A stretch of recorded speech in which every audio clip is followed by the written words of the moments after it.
Sénégal bay sunum réew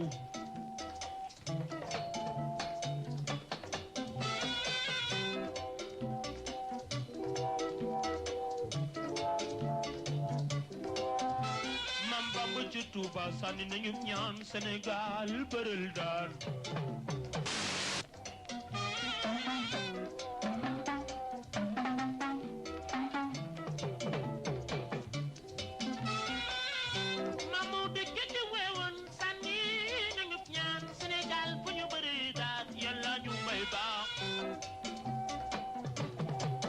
Wow, wow, Sénégal biya dewi teranga.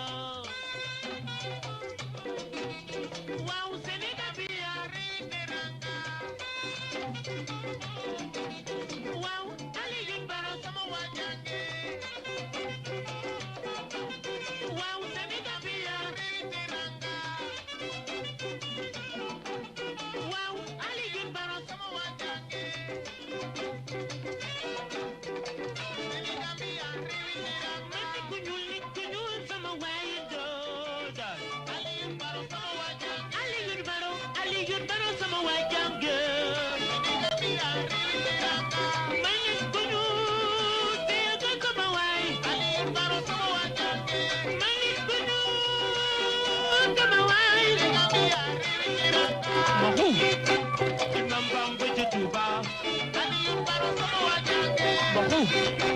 Ibu kunta ke jasa Senegal biar asa muyin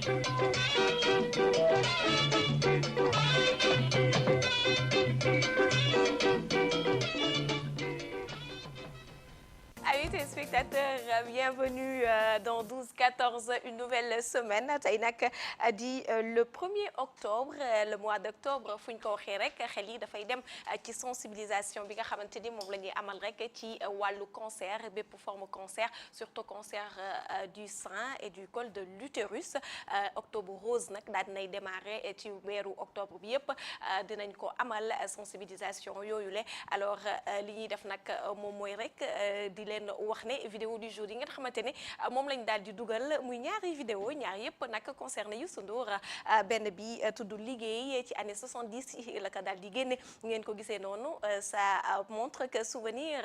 la beneen bi nag amitié la mu ànd ceek Viviane Chidid Ndour di ko waral du dara lu dul rek suñu mbokk yi genre paasan yi ñoom ñoo bëgg souhaiter rek joyeux anniversaire ci le roi du mbalax ndax nee nañu tey la anniversaire am dina ci ñëw moom ci boppam ci kanam tuuti waaye li ñuy def moom mooy daal di nuyu ñi nga xamante ne ñoom laa nar a bokkal tey plateau Mama Soukane comme tous les lundis elle est sur ce plateau ma nuyu ko Mama Sou naka nga def. Asietu di la jaajëfal di delloo ndikal ñi nga xamante ne aussi ñoom laa bokkal plateau bi Pape Assane madame Mbacké ak suñu invité bu màgg bi monsieur Kane sama doom baay moo tax ma naa ko suñu invité bu màgg bi parce que sa kan la sant gis naa ni mu mel faaw ñu yëkkati ko tuuti di jaajëfal aussi mbokku téléspectateurs yi ñi nga xamante ni saa su ne dañuy yàqamti seetaan seen magazine bi du 12-14 tey nag ñi ñëw société développement fas yéene waxtaane tolluwaayu Sénégal ak li nga xamante fi la xel yeeg xol yeeg xalaat yi ni ñu nekkee fii ci Sénégal ëlbati beeg defaraat beeg civisme bi na ci ànd ak le sociologue Ali Khoudia Diaw xam na après dinañ ñëw ci kanam ñu daal di gën a xuusandi ci waxtaan bi Asietu ñu daal di koy xaarandi moom Ali Khoudia mais ñu nuyu Paasan Seck Paasan noo def bismillahi rahmaani rahim bismillahi rahmaani rahim bismillahi rahmaani rahim ñu nuyu ñuy seetaan ñëpp di nuyu borom bi di sant borom bi plutôt di nuyu ay nit matul ak ñoom manqué gis nga de ak ñoo manqué. ba pare wax jafe. ñu ngi nuyoo bu baax a baax a baax di sant yàlla di nuyu suñu gan bu màgg bi elle a raison. pourquoi mu nekk gan bu màgg ñëw na fi. une fois monsieur Kane. Badou ñëw na fi une fois par rapport à une activité concernant RISE. mu nekkoon une innovation assez intéressante bu ñu découvrir ci jamono boobu. mu ñëwaat fi tey nag.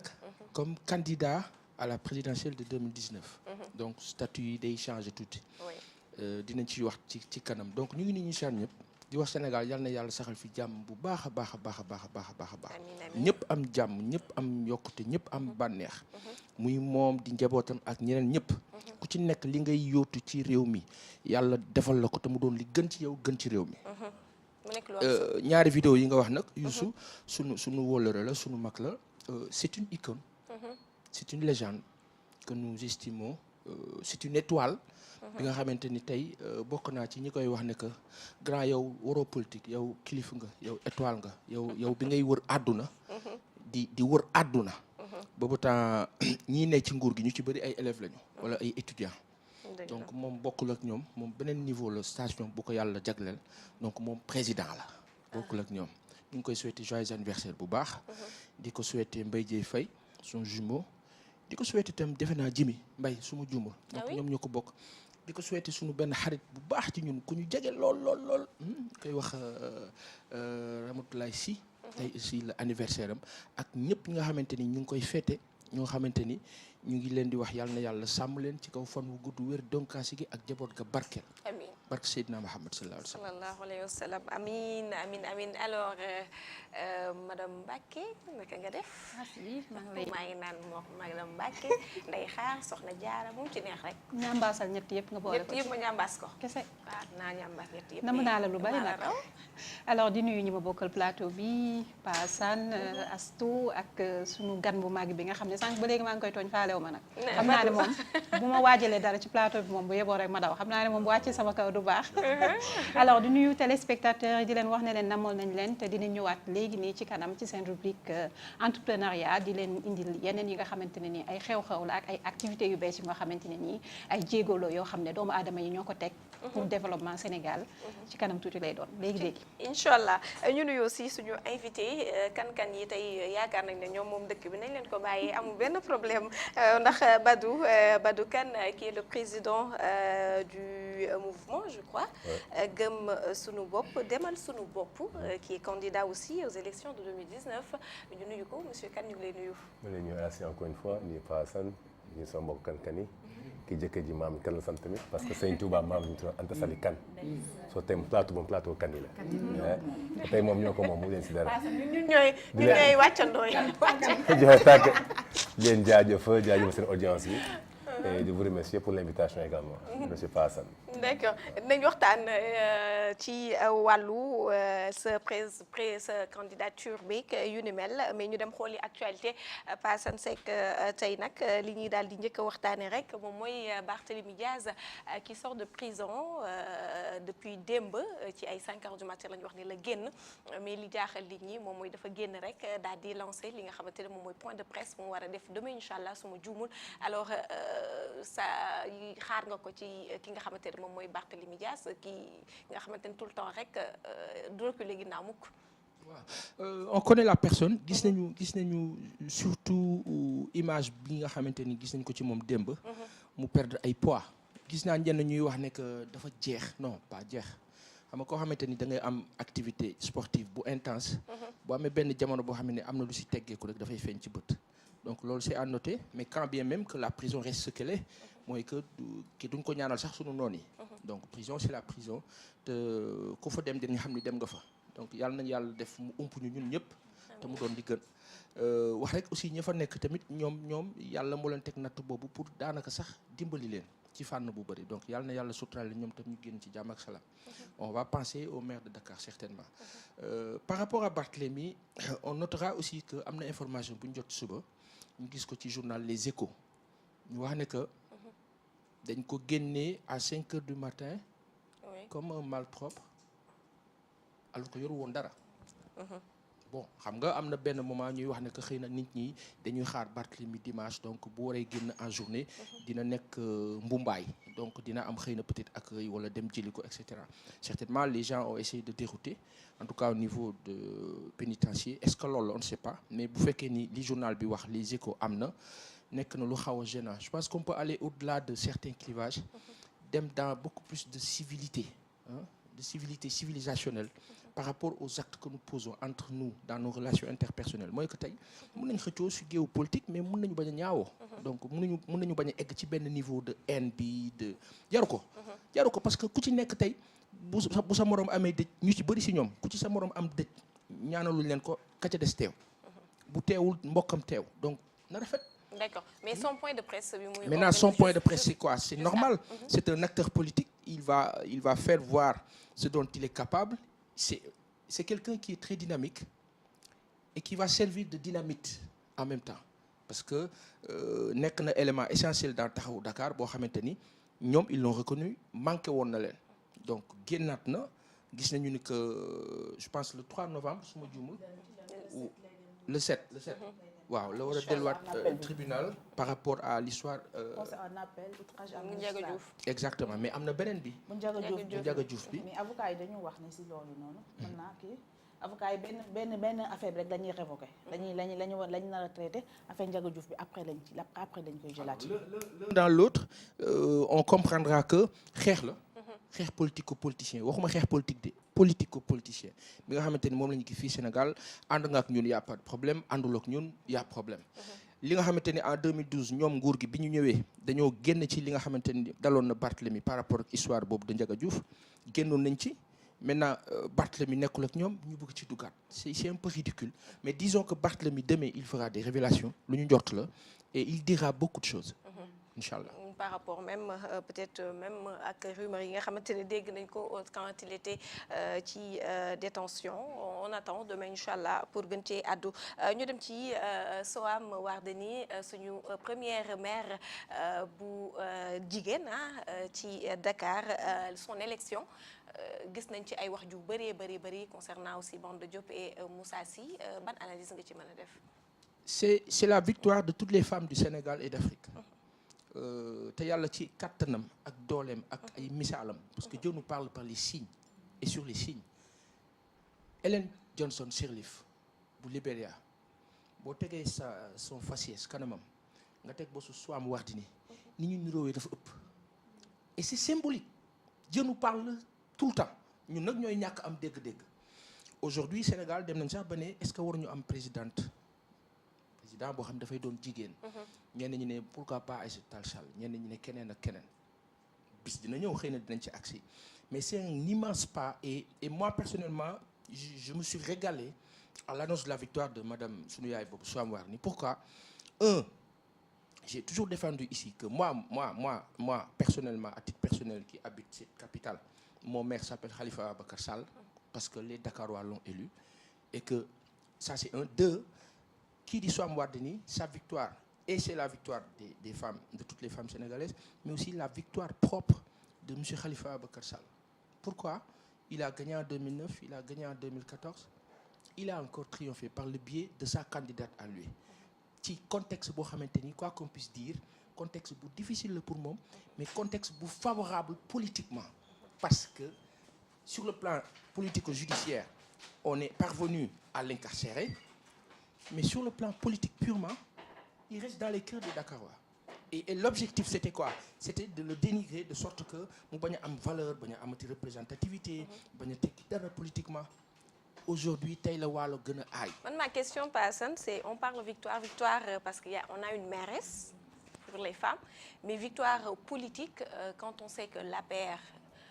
n'était pas là quand on sait aussi que le parti socialiste ñoom Ousmane Tanor Dieng ñoom aussi n'était pas là ñoom ñëpp ku ci nekk dañoo ne ki nga xamante ne moom moo koy wutu waa ci Taxawu Dakar la jóg. oui y a fan la nekk ci waa Taxawu entre Taxawu Dakar. oui ça c'est la préconception faciale mooy li nga xamante ni moom la ñuy won nii. dafa am leneen lu ne si ginnaaw loo xamante nag xel da koy jëli. mooy que tey bu ñu nee réunion am na ca kër Ousmane Tanor Dieng ci moment bi ñuy révoqué kii di Khalifa Ababacar Sall. ñu ne Banda Diop bii bokkoon Taxawu Dakar mu nga woon ci réunion ba te bu waa Taxawu Dakar woote nekku fa kooku bokkatul Taxawu Dakar ci misaal ci dégg-dégg. donc bettu la le fait qu'il gèle ses activités loolu benn la beneen bi Moussa Sy bi nga xamante ni moo doon deuxième adjoint au maire jege Khalifa Ababacar Sall lool ñu gis ko mu actif nekk xeexkat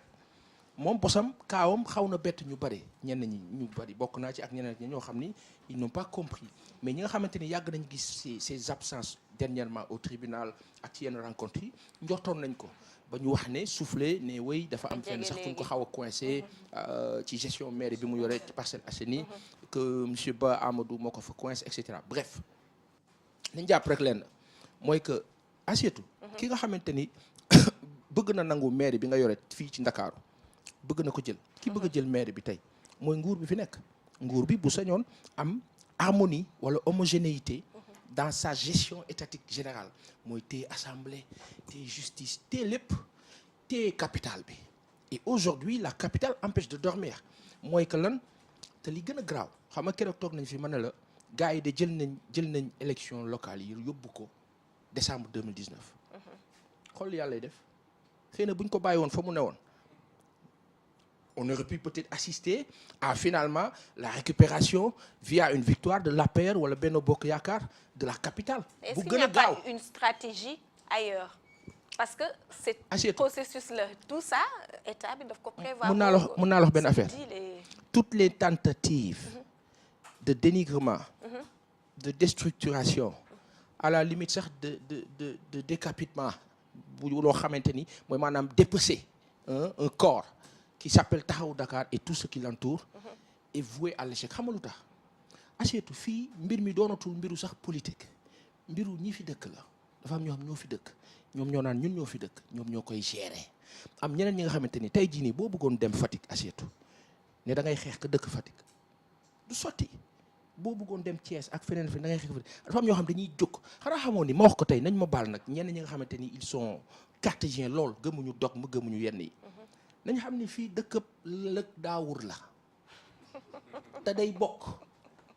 fii dëkkëb ña fi dëkk la te ñoo ñëpp dañuy bokk dafa am foo xam nag bu ñu fa eggee yenn yi xel a koy mottali mu rafet te sant Sénégal moo gën Khalifa Ababacar Sall tey bu ma fekkoon dama jege président Macky Sall dama naan kii bàyyi leen ko mel leen ko jàmm parce que depuis ngeen ne ci moom bis bu ne ngeen gis dara déggu leen nag j'espère que duñu egg fenn fi. D'accord alors li nga xamante ne moom la soulever comme plan d'action bokk na ci mu seetal Dakar bu baax a baax a baax et pourtant Khalifa Sall lu mu bëggoon la tamit. et elle va être sur la logique de continuité du programme de Taxawu Dakar et du maire Khalifa Ababacar Sall. dindi nañ ko ci mairie ba une personne de confiance digne de confiance. toog na ci mairie bi légalement. day gën a yomb ci moom. beneen bi mooy nag léegi bu ñu waxee politicien wala politique rek simplement ñu gis ni que kii fekk ngeen ko mu toog yore tàngalam yéen ngeen yor ay paqueti tàngal ne ko benn tàngal bi lañu soxla léegi moom benn tàngal bi ngeen def tout mu lànk rek tee ko léegi nag ci tee bi sax mu am kenn ku mu xool rek ne ko jàppal ma kooku jàppal ko benn tàngal bi mu ne nag yéen seen paquetu tàngal yi sax laay jëli foofu lañ toll. On nous dira que Khalifa ne sera pas candidat. Sur le plan juridique, Maître Babou est clair là-dessus. Et je pense que, quoi qu'on puisse dire, c'est un juriste avéré. D'accord. boo xamante ni avisé aussi bu ñu naw bu xam li muy wax te jusqu'ici dégguma kenn ku tegg li mu wax noonu mooy que Khalifa Ababacar Sall jouit de tous ses droits civiques, il sera candidat. Et si Khalifa Ababacar Sall est candidat en pleine prison, qu'est-ce qui va se passer? Ce sera très intéressant pour le Sénégal. Gars yi nañ moytu tàngal bi ñuy xëccoo. D'accord ñu moytu bu baax a baax alors on va parler éducation ak promesse yi nga xamante ni moom la président de la République daal di defoon gannaaw bi ñu fàtte kii di Fallou Sène moom mooy yokk bourse yi ba pare sax ticket restaurant yi aussi ñu daal di koy wàññi ki nga xamante ni moom moo laasana moom wax na ni dinañ ko daal di respecter alors naka ngay accueillir nouvelle boobu. C'est une excellente nouvelle. Alhamdulillahi rabbil alamin alhamdulillahi rabbil alamin président jërëjëf wax na ko def na ko pour une fois on dira wax na ko def na ko pour une fois rafet na te ñëpp dañ ko war a tàccu te foofu la ñuy xaar président nous en tout cas nous citoyens sénégalais on ne réclame rien du tout lu dul président lu mu seq ak ñun digoon ñu ko mu nekk ci rek tant que mu ngi ci nekk nous on a aucun problème su si nekkul nag duñ ci mën dara waaye sa nañ ko gis seen nañ ko wax mooy constatation léegi-léeg ñu def constat gars yi ne da ngeen di critiquer wuñu dañuy constater lu ñu gis c'est-à-dire lii moo fi ne mbir maa ngi nii lan la ñuy def président jox ñu solution démb gis nañu sunu papa boobu di Moustapha Niasse ci Kaolack mu yor téléphone bi ne président yaa neex a liggéeyal lu mu gëm la lu mu yëg la dañ ko koy nangul waaw léegi ci neex a liggéeyal boobu nag dañu bëgg président neex a liggéeyal dans le sens des populations maanaam maanaam ñun suñu digganteeg moom aussi di neex mu bañ a yem rek ñoom seen biir neex na mais ñun tam suñu biir dafa war a neex président suñu xarit la suñu papa la suñu mag la dafa war a saafoon. mais ça fait pas peur rien que la région de Kaolack daal di am lu toll ci 56 000 et quelques de signatures ci parrainage bi d'après moom li mu wax ci vidéo bi ça fait pas peur pour les autres candidats ñi nga xam te ne ñoo fa ne. je pense que Sénégal yaatu na. Il y a des millions de Sénégalais. Parrainage du poser wu problème pour monsieur Kane pour yeneen candidat je ne pense pas. C'est-à-dire que bu fekkee ne ku ci nekk fa nga dëkk. région ba nga dëkk dem fa nga gàddu ko ku ci nekk. Maintenant on me dira nguur gi dafa bëgg 2-3 millions de signatures 3 millions de signatures il faut que juristes yi wax ñu est-ce que c'est légal. C'est pas normal parce que mënuloo tey ne ñu laaj la 65 000 signatures boo amee 65 000 signatures ba 70 000 ba 100 000 sax faf da nga war a taxaw mais boo nee damay wuti 1 million 2 millions 3 millions mooy da nga nar a sappe jaxase carte gi pourquoi au nom de quoi wala da ngay wut 3 millions taxaw ne Sénégalais yi gis ngeen de am naa 3 millions de parrains kon xam ngeen ni war naa mën a am 54%. Il faut pas qu'on nous leurre il faut que ñu arrêter la solution qui a été prise sur les bourses et autres tickets restaurants c'est excellent mais il y a combien d'étudiants qui n'ont pas ces tickets qui n'ont pas ces bourses le président Abdoulaye Wade était parvenu à donner la bourse ou les aides à tout le monde on est venu on a changé le système on en a donné à certains maintenant à certains yooyu ñu jox baax na mais li fi newoon te gënoon dañ ko dindi et ce n'est pas normal. D'accord j'aurais envie laaj la lan moo fi nekkoon te ñu dindi ko mais on va passer parce que waxtu bi daal dinay jot en tout cas merci beaucoup Passane ci actualité bi on va passer dem ci Badou Kane maintenant Badou mi nga xamante ne moom gëm suñu bopp demal suñu bopp loolu la wax candidat ci 2019 yi Badou lan moo la poussé pour que nga bëgg nekk candidat ci 2019 yi. Amine bi ñu fi ñëwee la dernière fois on avait exposé un projet. boo xam ne depuis 2012 ñu ko teg Sénégal. projet boo xam ne ça a changé des milliers de vies projet loolu la mooy xam nga tey Sénégal le gros problème c'est quoi mooy l'emploi mooy tey benn personne am liggéey jàppale waajuram ñu projet boo xam ne c'est un système boo xam ne ça a été prouvé gars yi gis ko c'est palpable c'est visible tey boo duggee Sénégal département boo dugg les jeunes qu'on a formés yoo xam ne ñu jàpp seen waajur ñu jox projet bi président Macky Sall parce que mu ñëw ci plateau yi na am est-ce que tu es allé voir le président ma ne leen non ma ne ko ce n'est pas correct de ma part donc j'ai fait un effort ñu bind projet jox leen on a la solution ñëpp li ko sollicité ma mu nekk sénégalais jox leen ko ils n'ont pas réagi ñu ñëwaat ils n'ont pas réagi mu ne comme que ñun on a une solution boo xam ne ça peut éradiquer la pauvreté au Sénégal éradiquer le chômage ñu ne ok on va s'imposer alors on va essayer xam nga nguur mooy li ki di wax sànq rek paasan du lépp rek ci baatin la du lépp rek ci zaahir la c'est-à-dire que ñaar yëpp la nguur yàllaa ko yor wane na fi ñaati sëriñ dans le passé pour wane ne lii man maa koy joxe ku mu neex laa koy jox ñun on n'a qu'à essayer parce que tey Sénégal dëkk la boo xam ne man su Sénégalais su ma neexoon dem Sierra Leone wala Guinée wala feneen mais fii laa ñëw mais parce que benn nègre la bu juddoo Sénégal ils vont aller en Suisse bu di fa DER ana DER échoué sax génnagul mort né ANPEJ échoué na mort né il y a des financements. non amul kenn ku ñu financé ci DER bi pour l'instant. xaalis sax newu fa laajal ñu koy gérer. DER bi ñu def devant la presse. DER ak des personnes yoo xamante ne ay bénéficiaires fonds politique la sont des fonds politiques xam nga tey entrepreneur rapide amul asi yàlla mi ñu sàkk defu dara rapidement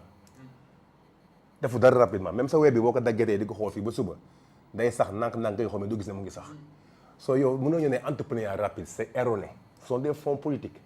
parce que tey booy financer nit tey par exemple asi am na business am dafa commencé jaay soccu yor table yor boutique yor ay boutique am tey yow laay ñëw mi financé na la asi je vais te financer pour nga fooy ma Assane Seck soo paree ci pas Assane ubbi ko benn boutique ci xaalis bi mais na ngay financer koo xam ne mosul sax liggéey xamul luy liggéey xam nga loolu fonds politique la moo tax ils ont des formules erronées moo tax tey yëpp seen tentative yëpp ci entrepreneur échoué le président a essayé nag parce que lay financé par exemple 610 gosses en mooy la woon mooy bi ñëwee grand théâtre xaw ma zéro retour sur l'investissement encore une fois des fonds politiques léegi nag comme qu'il ne veut pas nous écouter on va au moins s'imposer la su nekk ni sax on va perturber la scène politique pourquoi parce que li ñuy indi c'est un discours boo xam ne ce n'est plus basé sur des théories mais de la pratique j'aimerais quand même xam ci yan base ngay taxawal sa allégation yi le fait que DER bi dafa échoué et pourtant il y a pas longtemps la ñu def financement yi il y a pas longtemps aussi xam nga échec fait la sensibilisation xam nga y a une différence entre investir et dépenser état entreprise la boo xam ne c'est plus sensible qu'une entreprise normale entreprise sociale la tey lépp loo génne di ko dépenser dafa am rentabilité tey président bu taxaw dafay par exemple financer DER wala par exemple TER le train da nga wane ok président d'accord li ngay financer ça va nous coûter combien lépp temps la valeur argent ñaata ngay génne ci DER bi 30 milliards mais su may financer ci business war naa benn retour sur l'investissement parce que n'importe qui peut dépenser à gauche à droite. Et ça va mais se boo faire. dépense non xaaral Loolu encore une wax fois nañ ko, il y a ça une va se non faire. mais ça depuis 1960 ba léegi des milliers de milliards ont été financés lu dul suñu investissement zéro boulangerie benn moo ci des benn femme bu nekk Grand Yoff benn ci temps Abdou Diouf la woon ils ont tous échoué pourquoi parce que booy financer nit du ñëw rek jox ko xaalis war nga xam jikkoom ndax nangu na liggéey ndax sawar na ndax il n'est pas paresseux mais ni taxaw nii rek bien habillé en costard bind projet n'importe qui peut écrire un projet mais quand tu as exécuté ce projet là mu dox c'est différent ñoom nag ils veulent juste financer ce sont des fonds politiques léegi nag tey encore une fois booy génnee xaalis du dépense quand tu gères un état tu dois faire des investissements war nga am retour sur tes investissements mais tey tout ce qu'on on ne fait que dépenser en 1900 bi Abdoulaye Wade di dem on était à 3 000 milliards de dettes tey on est à 6 000 milliards ratio tey par exemple dette PIB c'est combien 73%. Il faut Abdoulaye Wade nekk c'est à 33%. xam nga loolu mooy lan mooy tey suñu bor bi président yi bàyyil fii pour ñu fay ko c'est quasiment impossible et il va continuer de s'endetter léegi ñoom ils font du show la mooy le show mooy arène bi rafet na c'est très joli d'accord mais ça nous rapporte quoi terre bi 1000 milliards mais nañ defaraat suñu kii ba rek réseau ferroviaire bi nekk ba pare c'est aussi simple que ça mais tey ils font des choses yoo xam ne c'est purement politique du show comme mu nekk Sénégal malheureusement on a 1,6% d'intellectuels ñoom li ñuy wax rek gars yi gëm ko mais population yi ñu commencé yow parce que dama dem ci benn village femme bi ne ma boo fi ñëw woon il y a 3 ans boo fi ñëwee tey du ma ñëw parce que ñoo yàgg ndax depuis 91 ay problème may leen le problème avec vous c'est quoi yéen da ngeen foog ne état moo war a def lépp seen suuf seen tali bi doxul mais defal ko sa bopp seen boy nañ ñëw ma jàng ni ñu koy defalee seen bopp c'est-à-dire mu ñu toog di xaar gouvernement ñoom ils vont échouer parce que ils ne savent pas comment gérer une entreprise un président qui n'a jamais géré une entreprise mënu gérer dëkk parce que dëkk entreprise la mag yi boo ko dee dama am 8 milliards foog dee 8 milliards ah Abdoulaye Wade moom moo ko may c'est-à-dire musuñu ko nax musul baana. géré na mieux que ça nag géré na population yi il a été premier ministre géré nañ do bu wax la géré na gouvernement géré ay budget tamit. mais loolu ça n'a rien à voir avec la réalité xam nga gérer dëkk encore une fois tey par exemple un gars comme Lula peut-être mu ngi yem niveau étude 4e primaire xooli mu liggéey Brésil en 2 mandats nga dem Singapour nga xam ne Sénégal mu njëkk am indépendance Singapour benn nit Lee Kuan Yew 65 ba tey xoolal Singapour pays du tiers monde première puissance mondiale nga xool tey Rwanda 96 800 000 morts en 3 mois tey en 2018 ñoo raw Sénégal Cap-Vert bi moo ñu raw tey qu'est-ce que cela veut dire mooy on a des gouvernants incompétents qui sont aveuglés par leurs ambitions personnelles parce que tey mënoo yow nga nekk président ñi la wër ñëpp di enrichir mais ta population s'appauvrit quand tu es un président tu dois enrichir ta population tey le président Macky Sall doit créer des multimilliardaires au Sénégal pourquoi son devoir c'est quoi s'enrichir pour mieux servir loolu mooy liggéeyam servir quoi l'avoir et le savoir s'enrichir en quoi en avoir et en savoir mais tey Macky Sall a enrichi combien de Sénégalais qui sont pas de sa famille combien moom ma leen ñoo xam ne licitement ils ont enrichi. Mais il crée des emplois quand même. Quels emplois? Parce qu'on a annoncé lu toll ci 420 000 emplois directs en plus. Fan. ci budget bi loolu la ñu xam nga les chiffres xam nga chiffre bu ko gëm. Déjà quand un gouvernement dit au Sénégal qu'on a une croissance de 7,2%, c'est un chiffre erroné du dëgg ay fen la. Pourquoi du dëgg? Parce que les chiffres sont basés sur 14 millions d'habitants. On est à 16 300 000 habitants. PIB bi c'est erroné. Croissance c'est erroné. tey Asi je te pose une question est-ce que daaw ba ren sa poche yokku na 7,2%. yokku na non xam ni ko war a mesurer. xam ni koy mesurer xam ni ko war a mesurer. xam ni ko war a mesurer. non xam nga tey li ñuy tàmm ñun. dañ ne yokku na. non dañoo tàmm lu tubaab yi wax rek. gars yi ne tubaab bi noonu la mais c'est pas parce que ils ont mis un système en place que le système là c'est véridique. tey ñun au Sénégal ni ñu war a mesurer suñu croissance xam naka la. Asi daaw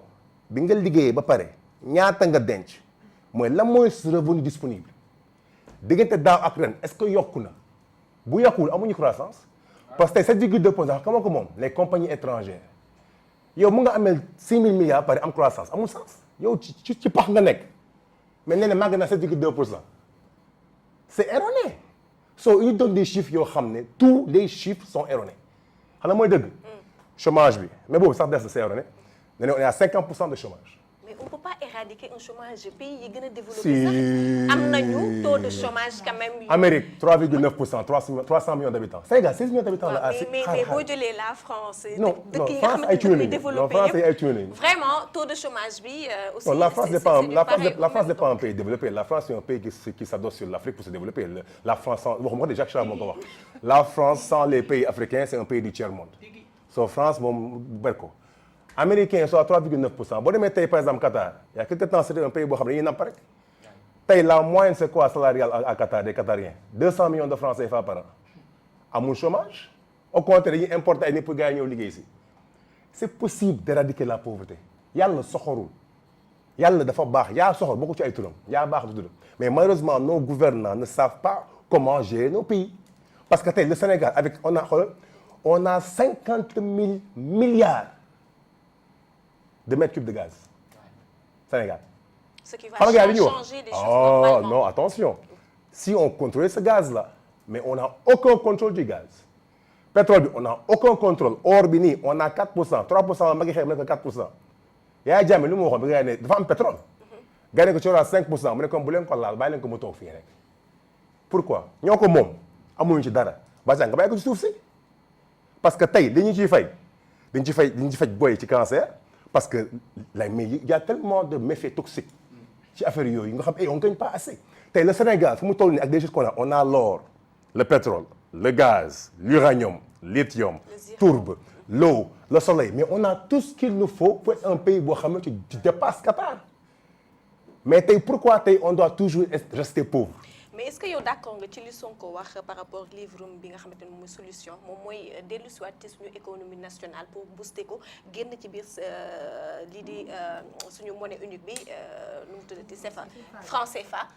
ndax solution boobu yaakaaroon ne c'est utopique. CFA dafa non question c'est pas solution utopique CFA dafa war a dem. CFA amu fi place c'est pas moomuñu ko.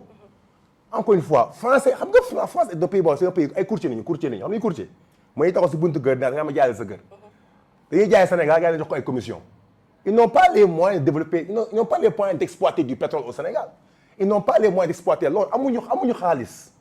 tey bi chinois yi taxawee ne ils vont mettre par exemple 85 milliards de dollars en Afrique dont 15 milliards yoo xam ne c'est non remboursable. le français yi wax on mettra 650 millions de dollars. peut-être ça on devait rejoindre les Chinois parce que Chinois yi ëpp doole xam nga xar du xeex gaynde. léegi nag ñun nag mel ne au pays des aveugles les bons sont toujours rois léegi ñun Sénégal pour ñun nag ñii mooy la France nos amis nañu yeewu. Quand je contribue cette France-là qui lui est arrimée sur l'euro pendant que ñun mu gëmloo ñu son franc français qui n'existe plus. mais quand tu entends Macron parler il parle de la souveraineté de la France avec fierté yow nga bëgg am souveraineté bëgg ñu am souveraineté c'est-à-dire ñu ñooy golo France quoi Sénégal. parce que ñoom ils ont le droit d'être souverain d'être un pays souverain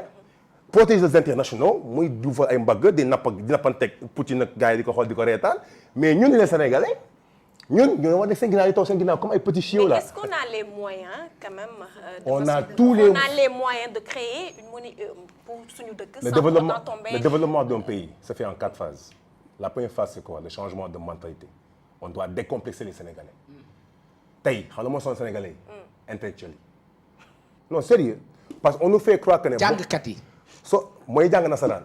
on nous fait croire que ne boo jàngee ba làkk français tant que làkkuloo français bu jub solo costume cravate toog ci bureau bi. di choc bon tu sais bon je signe le document passe-moi le tampon je vais tamponner rôde un peu tox après ba wàcc tu prends ton café un café là après ñëw sa kër chérie je suis à la maison comment tu vas ça va être ta journée. pour ñun tekkiwuñu mais les guerriers au Sénégal c'est qui sont les guerriers mooy ñiy saa waay raxas oto yi. menuisier bi mécanicien bi maire yi yow 4 heures du matin di buuxate yi jaay ci marché yi ñooñu ñooy développer Sénégal mais war na intellectuel boo xam ne tey mu ngi développer Sénégal parmi les gens les plus riches les gens qui sont enrichis en tant qu'intellectuels au Sénégal la majeure partie sont des politiciens te enrichir en politique du ndam c'est rien du tout tu n'es rien yow da nga c'est-à-dire ci politique moo tax nga tekki nga koy bàkkoo mais tu n'es rien dafoo fi dara mais les guerriers du Sénégal mu ñu nekk ci terrain bi di xuus di béy di xeex di napp di jéem et on les ignore léegi nag kan ñu jox kii tey Sénégal ak mooy ki ñëw sele bi ne bonjour Assis comment tu vas ça va bonjour Pasek ça va alors on va parler aujourd'hui de l'économie sénégalaise selon les chiffres gars yi ne wuy waa jàngoog moo tax may la xam nga Sénégal dañoo war a yeewu. candidat bu taxaw ne dama nga nekk président laaj ko yow balaa ngay nekk président loo fi jëf est-ce que tu as déjà changé une vie yow mosoo changé benn bakken bëgg a changé 16 millions de bakken mënoo nekk c'est quoi changer une vie ah si jël ma ne ma Badou kaay ma jàngal ni ñuy liggéeyee ma mën a nappal sama bopp mooy su ma feebaree faju su ma xiifee fay lekk baatreloo ma da nga jàngal tabax sama kër mais loolu mooy tu as changé ma vie léegi nag yow candidat boo xam ne fi tax na bon je ferai quand je serai là je ferai ceci je ferai cela na wàññi ceeb bi mais il raconte des mensonges c'est pourquoi parrainage ci wàllum politique bi nga xamante ni parrainage bi langue bi xumb na trop xam nga parrainage bi c'est une farce like Macky Sall dafa teg plan ba pare ba proclamer wu président ba ak 54% léegi nag ñu dañuy teg mais li kii wax sax pas Assane Seck l'homme propose Dieu dispose oui bu ko weddee laaj Moussa ak Firawna pour vous dire quoi parrainage bi c'est une farce ni da ngay wut ni mu ne ah Badou man de dañ ma forcer pour ma parrainer parce que ma ne soo parrainé wul duñ la final ba soo parrainé wul dañ lay dàq ci mairie bi ah bon mais c'est-à-dire que parrainer ak voter bokkul oui tey mën naa la parrainer mais bu soobee ba nga voter parrainer bi c'est une farce ba pare xam nga y a des alliances qui se font dans les ombres ñoo xam ne tey dañuy nekk seen biir ok bu ëllëgee yow bu jàllee ma jàll ñu ànd def ni c'est-à-dire que dofuñu nag nous sommes pas nés de la dernière pluie kon nag nañ xam ne seen parrainage beeg tout obstacle qu'ils mettront en place le bon Dieu fera ce qu'il y a de mieux pour le Sénégal inchallah les temps ont changé Macky Sall est la frontière entre la vieille classe politique et la nouvelle classe politique léegi dañoo commencé yeew moo tax ñu nax ci ay chiffres nax ci ay arènes yu rafet wala terre boo xam ne ba lay génn gul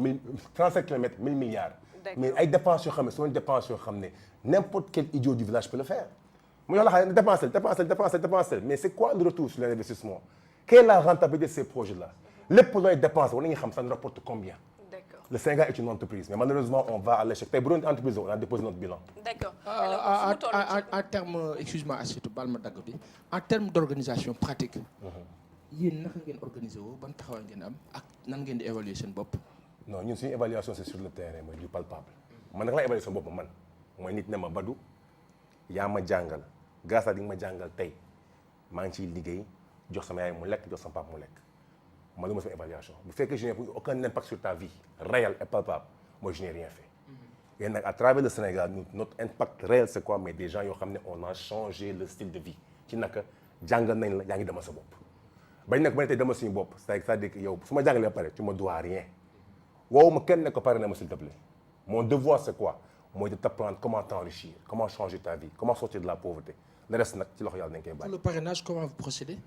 Comme tout le monde, nos gars sont sur le terrain. On a des volontaires qui viennent de partout, ils ont des fiches, envoyer des fichiers et ils sont en train de prendre des signatures. Parce que ils l'ont fait pour nous créer des obstacles, mais grâce au parrainage, j'ai rencontré M. Adam Gueye, qui est un gars qui est intègre. J'ai rencontré d'autres personnes, grâce au parrainage, ils me suivent. C'est-à-dire que les tentatives sont en train de vraiment s'élargir à travers le monde. Parce que moi, j'étais resté dans mon coin, je suis un mauvais communicateur dans ce que je fais. Mais impossible. D'accord. Notre programme politique est incontournable. D'accord, sur le plan entrepreneuriat. Non, c'est pas juste l'entrepreneuriat. Notre programme, c'est quoi? C'est la responsabilisation de la population tendant vers l'autonomie financière. Le véhicule, l'entrepreneuriat, le premier point, la discipline. Sénégal, pour nous, il faut que d'abord qu'on ait un environnement sain. lekk sant ci mbedd bi dóor marteau non les discours non c'est pas un discours xam nga par exemple Rise gis kenn ku ma formé nga sànni dara ci mbedd bi man par exemple c'est pas compliqué de man naxantewuma de boo sooyee fii di nga fay 500 000 francs mënoo fay 500 000 di nga ko bale wa dugg ci jeel bi ñetti option yooyu la c'est-à-dire dama fi nekk di naxante wax naa ko si gars bu leen ma voté parce que ma voté di ngeen gis Yaya Jammeh saa waay punkal la woon parce que waa ji dof la parce que xam nga après dinañ ne c'est un dictateur non wax leen neex mais dëkk Sénégal xam nga Sénégal mënoo ko développer sans la discipline te kaay ma wax nag la couche indisciplinée couche bu ndaw la ñu ngi yaru ba léegi ñi xamadi ba léegi mais ñooñu réglé leen lu gaaw la parce que on a les meilleures forces de l'ordre en Afrique xool Obama bi muy ñëw. Sauf qu'il n'y a pas de moyens chez les forces de l'ordre aussi. On a les solutions pour ça, Inch'Allah. D'accord. Alors, on va essayer d'aller voir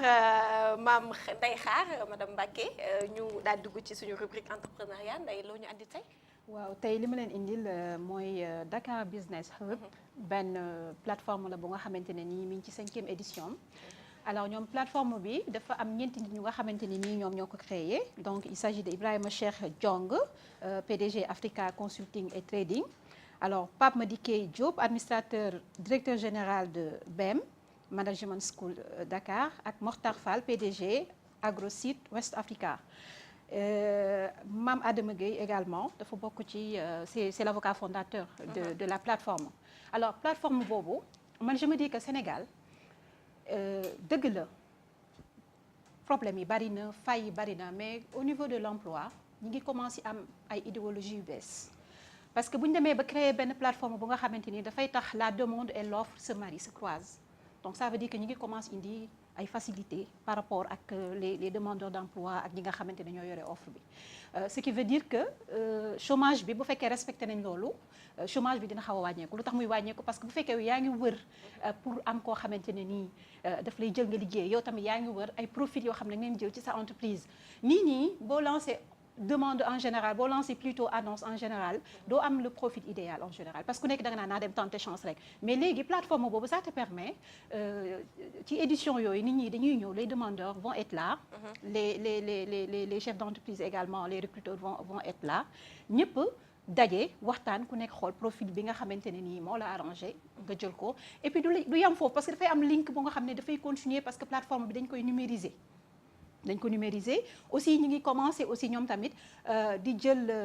lépp lu jëm ci wàllu santé di ko jegeñal population bi pour ñu gën ci xam fi ñu war a jaar ak ni ñu war a taxawalee donc am na benn article bu nga xam ne am naa ko ci damay laaj waa régie rek bu fekkee disponible na. si tu peux lancer voilà comme ça ñu lancé que ñu xool 5e édition Dakar Business Hub.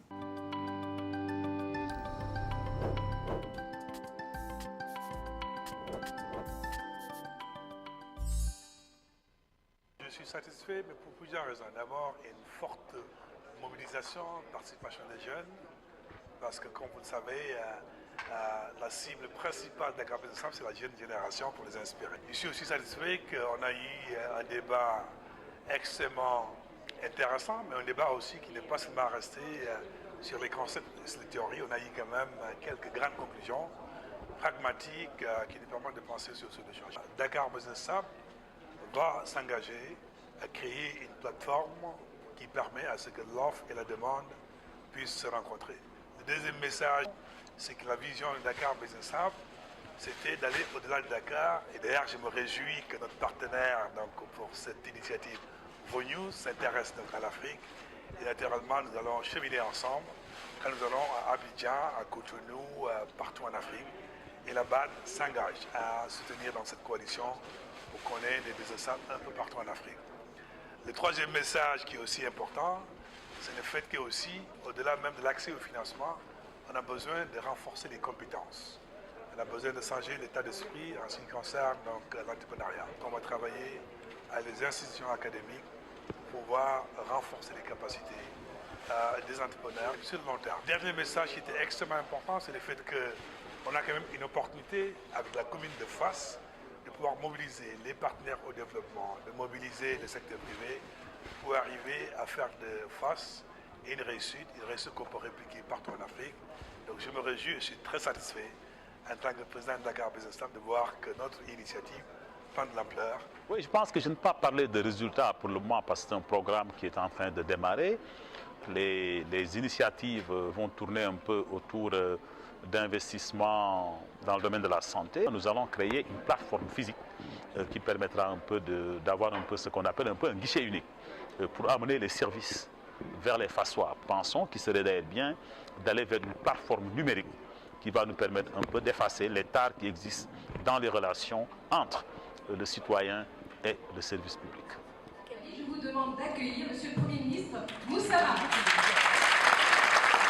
Bonjour. Merci d'avoir accepté notre invitation. C'est très difficile pour un homme politique de parler de tout sauf de politique. Mais je dirais, je suis simplement un citoyen qui a eu beaucoup de chance. Une autre casquette, vous êtes on a dit, expert comptable, vous êtes également auteur. Monsieur le Premier ministre a écrit 6 ouvrages, dont un spécialement dédié à la jeunesse, à l'entrepreneuriat. Quels conseils vous pouvez leur donner au-delà des conseils qu'on peut régulièrement entendre? Croyez en vous, travaillez fort, de ça. Je pense peut-être 2 ou 3 choses. La première chose qui est pratique, c'est que quand vous engagez l'expérience de l'entrepreneuriat, il est bon que vous connaissiez l'environnement de l'entrepreneuriat. Il est souhaitable que les jeunes, quand vous engagez cette expérience, que vous sachiez déjà tout ce qu'il va pour vous. Le second élément, c'est que l'idée de l'entreprise doit venir de vous. On ne copie pas.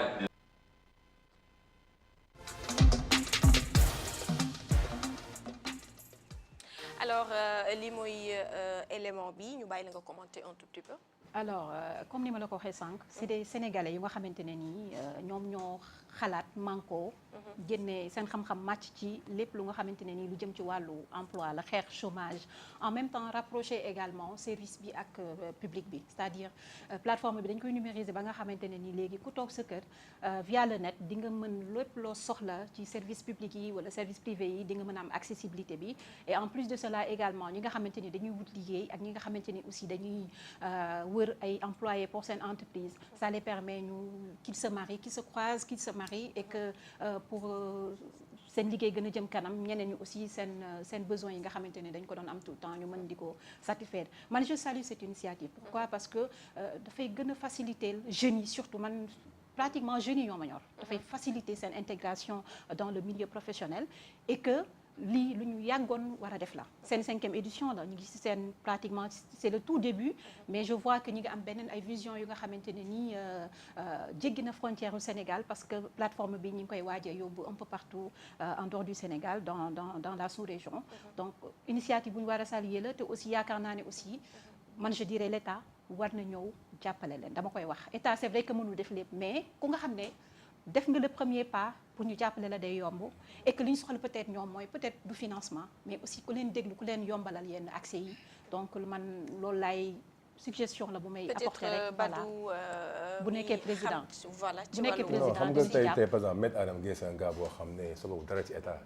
c'est un gars boo xam ne li nga waxee la soxlawuñu xaalis état bi il a réussi sa vie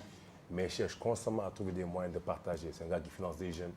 je vais déjà en parler mais il a créé un projet boo xam ne tey bés bu démarrer inchallah ça va créer beaucoup d'emplois à travers le Sénégal un projet très intéressant maintenant moom mu wax ci mais ce sont des gens yoo xam ne ils ont réussi leur vie so lii c'est noble mooy le partage parce que tey bu fekkee ne képp koo xam ne tekki nga yaa ngi gëstu ginnaaw xool na ngay jàppale kenn mu tekki kon le Sénégal changé parce que lii c'est un exemple à suivre mais c'est le partage so il faut vraiment les mooy li nga wax rek l'État doit venir les accompagner ou bien les aider à communiquer xam nga tey li ñuy wax endorsement mooy tey bu la état bi sponsorisé mais les gens donnent plus de respect mais tey l'État ne sponsorise que les gens qui sont proches de leur parti politique ce qui n'est pas normal tey l'État doit tey xool képp koo xam ne yaa ngi jàppale dëkk bi ñu ay doomu dëkk bi nañu képp koy jàppale ne kaa ñu sponsorisé pas jox ñu xaalis mais sponsorisé accompagné ok on reconnaît ce qu'il faut xam nga mais malheureusement ils ne le font pas. probable alliance entre yow c'est un grand frère on s'est rencontrés. Ça peut être un bon duo. On s'est rencontrés on travaille on échange mais c'est plutôt un grand frère c'est un gars qui est très intègre pour l'instant c'est la seule alliance que j'ai boo xam ne on échange et on sait qu'on fait son chemin mais éventuellement il va ce qui va se passer inchallah. À part lui amul pour l'instant non on va attendre que les masques tombent parce qu'il y a beaucoup de gens qui sont masqués. C'est-à-dire non c'est-à-dire fi mu nekk dafa tel pour alliance parce que xamuloo kan mooy kan tey am na ñoo xam ne ñu ngi wane kanamu muus fekk ay gaynde nañu ñu ngi wane kanamu gaynde fekk ñu muus nañu fekk ñu ngi wane ne dañoo jaune fekk dañoo marron ñu naan dañoo bleu fekk dañoo marron non essayé ma jàng damay xaar rek ba masque yi daanu nga soog a xool parce que attention suñu waa ji c'est un excellent politicien de école ba la génne di ciwne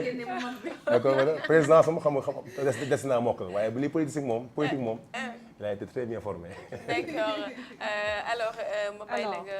voilà kon loolu laa leen indiloon tey te dinaa gën a xuusaat ci enquête bi gën a xam ñeneen ñi nga xamante ne ñu ngi yëngu ci wàllu entrepreneuriat di jàppale jeunes yi pour ñu liggéey di la remercier di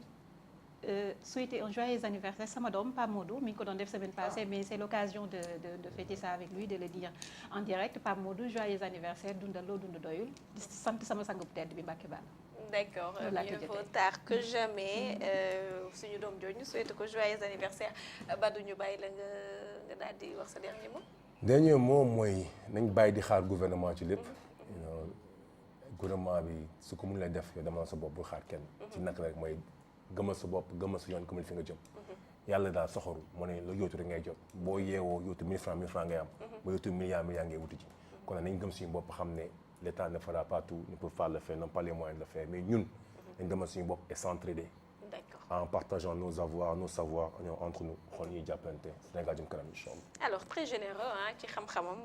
sànq rek ñu ngi daal di waxtaan te am na yeneen yoo xamante ni dinañu ko wax ci kanam tuuti mais ñu ngi lay remercier bu baax a baax merci beaucoup d'avoir répondu à l'invitation.